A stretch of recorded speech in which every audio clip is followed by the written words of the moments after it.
అందరికీ నమస్కారం.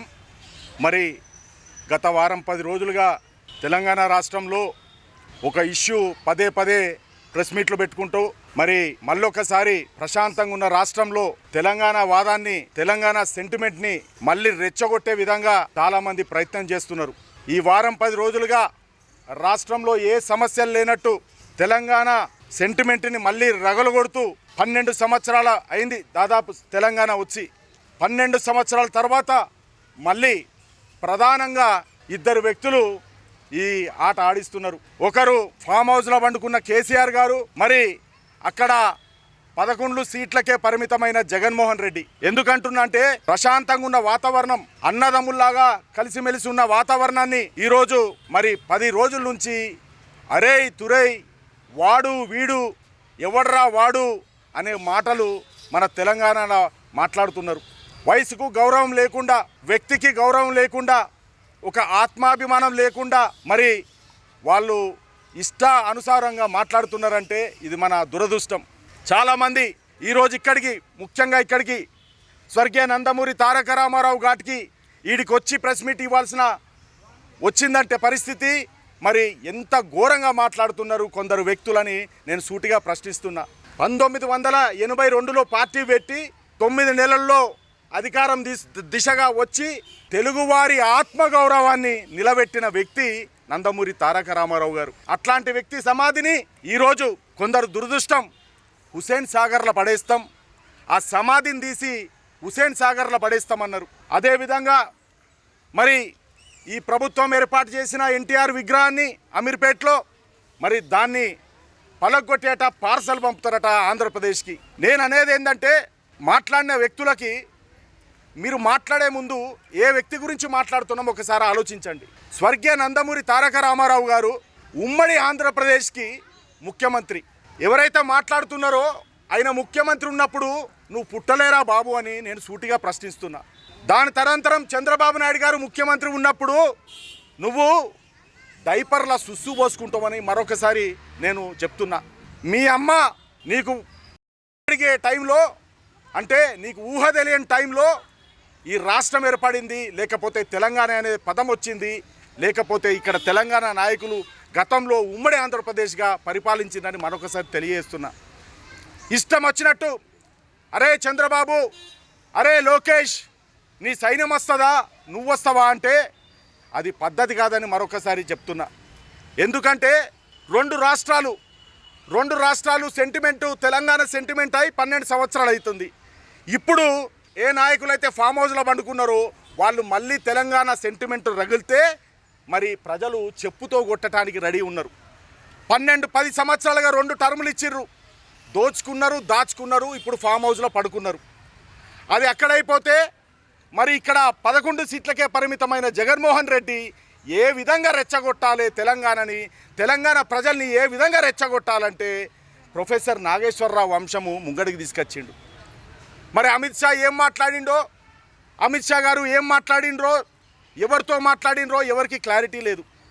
అట్లాంటప్పుడు ఈ మనిషి అమిత్ షా ఈయన instant friend, Chandrababu Naidu instant friend, మరి జగన్మోహన్ రెడ్డి పర్మనెంట్ ఫ్రెండు అని ఎవరికో ఏదో చెప్తే దాన్ని రచ్చగొట్టి దాన్ని ఇక ఒక మేధావి వచ్చి ఇంకో మేధావికి చెప్పినట్టు అందరి మేధావులు కలిసి రౌండ్ టేబుల్ కాన్ఫరెన్స్ పెట్టి ఇక తిట్టుడు స్టార్ట్ పెట్టిర్రు. అరే అంటున్నారు, తురే అంటున్నారు, ఎవడు రా అంటున్నాడు. అక్కడ తెలంగాణలో నీకేం పని చంద్రబాబు అంటున్నారు. తెలంగాణ పోలీసు నీకెందుకు రక్షణ కల్పించాలే చంద్రబాబు అంటున్నారు. అరే ఇది ఎక్కడిది రాబాయ్, ఏం చదువుకున్నారు రాబాయ్ మీరంతా, ఎక్కడికి పోతున్నాం రాబాయ్, ఎన్ని సమస్యలు ఉన్నాయి రాబాయ్ ఈ రాష్ట్రంలో. అక్కడ మూసీకాడ సమస్యలు ఉన్నాయి, అక్కడ పోయి మాట్లాడండి. లేకపోతే హైడ్రా కాడ సమస్యలు ఉన్నాయి, అక్కడ పోయి మాట్లాడండి. లేకపోతే రైతులు ధాన్యం రోడ్ల మీద వేస్తారు, అక్కడ పోయి మాట్లాడండి.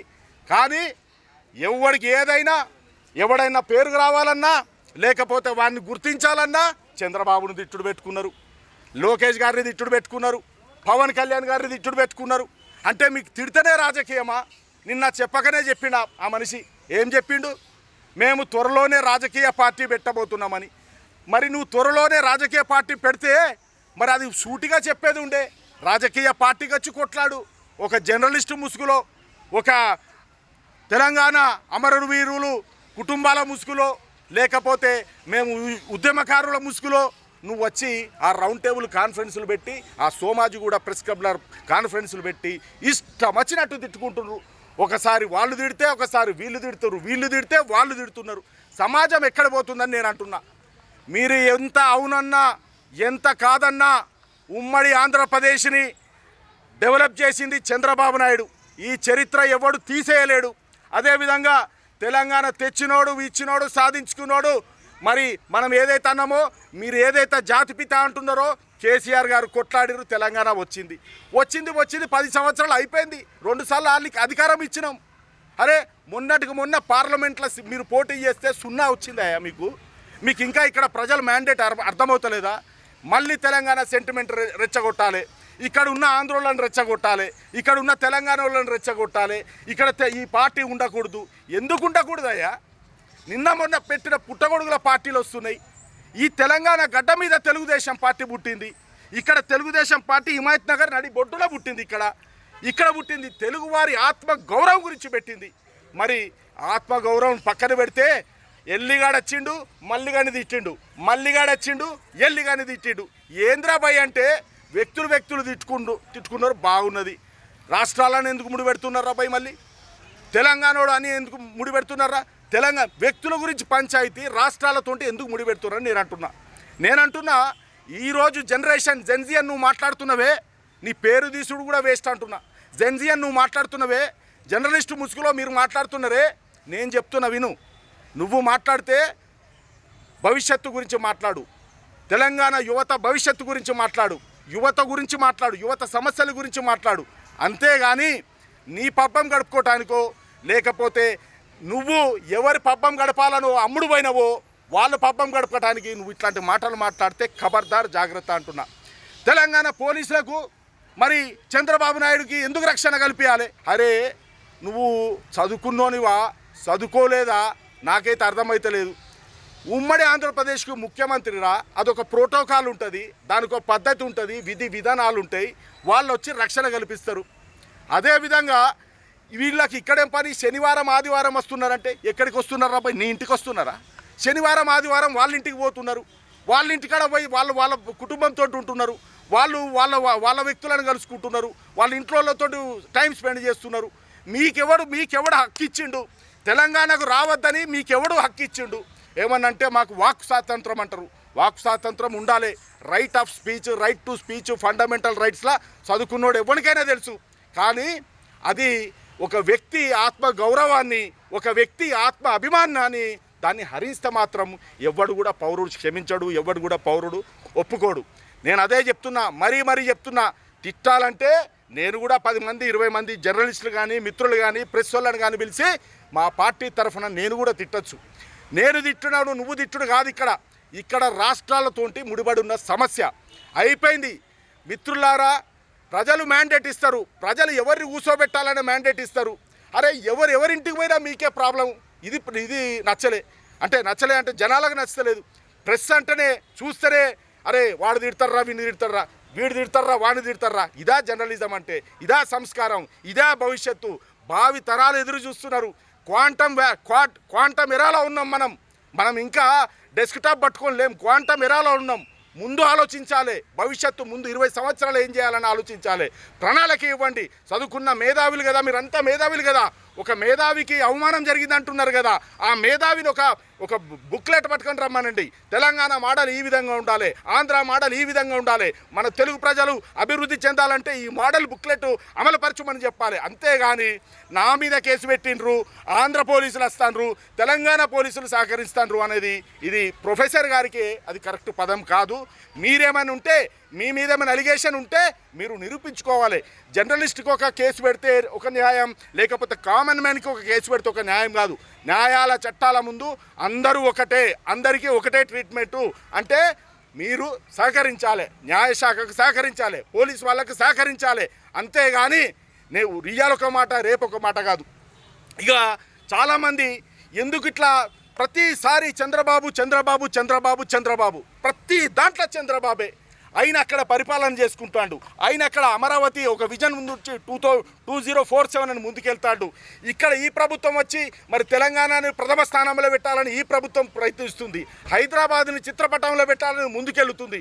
అంటే ఇంత వేగంగా పోతా అంటే ఇంకా చరిత్ర తవ్వుకుంటే, ఇంకా మన గోతి మనమే తవ్వుకుంటే ఈ రాష్ట్ర ప్రజలకు కానీ ఇక్కడ భావితరాల యువతకు కానీ మనం ఏం భరోసా ఇస్తాం?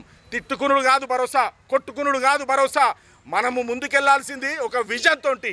తెలంగాణ వచ్చింది, తెచ్చుకున్నాం, కొట్లాడిన వాళ్ళు కొట్లాడిర్రు, అమరవీరులు 12 మంది విద్యార్థులు ఎవరైతే అమరులైనరో వాళ్ళకు పాదాభివందనం చేసి నమస్కారం చేశాము, వాళ్ళ కుటుంబాలు ఆదుకున్నాము. అన్ని రకాల ఆ గవర్నమెంట్ కానీ ఈ గవర్నమెంట్ కానీ ఆదుకుంటుంది. కానీ నువ్వు చేసేది మళ్ళీ రెచ్చగొడుతున్నావు, ప్రాంతీయవాదం తెచ్చి మళ్ళీ రెచ్చగొడితే ఖబర్దార్ అంటున్నా.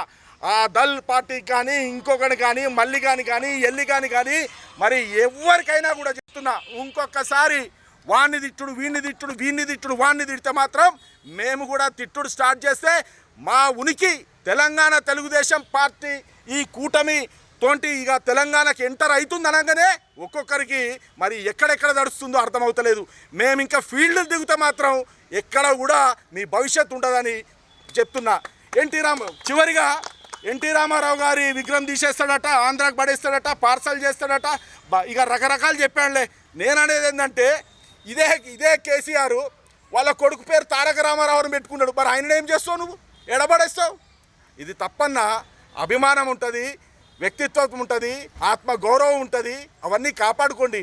ఆయనే తెలుగు జాతి గురించి కొట్లాడిన వ్యక్తి, తెలుగువారి ఆత్మగౌరవం గురించి కొట్లాడిన వ్యక్తి. అందుకే చెప్తున్నా, ఎన్టీ రామారావు జోలికి రాకుండి. స్వర్గీయ ఎన్టీ రామారావు గారు ఎలక్షన్ టైంలో వాడుకొని దాని తర్వాత పడేసి అట్లా చేయకుండి. ఆయనే 2 రూపాయల కిలో బియ్యం పేదలకు ఇచ్చిండన్న. అట్లా చెప్పుకుంటా పోతే ఆకలైనోనికి అన్నం పెట్టిన వ్యక్తి అన్న. నువ్వు పుట్టను కూడా పుట్టలే అన్న. అందుకే అంటున్నా, తెలుగుదేశం పార్టీకి ఒక చరిత్ర ఉన్నది, ఉమ్మడి ఆంధ్రప్రదేశ్లో చేసిన చరిత్ర ఉన్నది. ఆ చరిత్ర మేము చెప్పుకుంటామన్నా, ముందుకు పోతామని మరొకసారి తెలియజేస్తూ, మా నాయకుడి జోలికి వచ్చిన, మా చంద్రబాబు నాయుడు జోలికి వచ్చిన, మా లోకేష్ గారి జోలికి వచ్చిన, మా కూటమి నేత పవన్ కళ్యాణ్ జోలికి వచ్చిన మరి ఖబర్దార్ అని మరొకసారి తెలియజేస్తున్నా.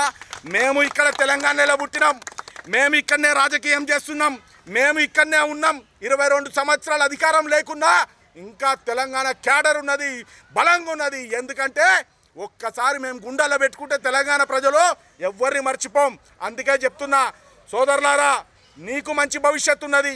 నువ్వు యువతే, నువ్వు రాజకీయం చేయి, రాజకీయంగా ముందుకురా.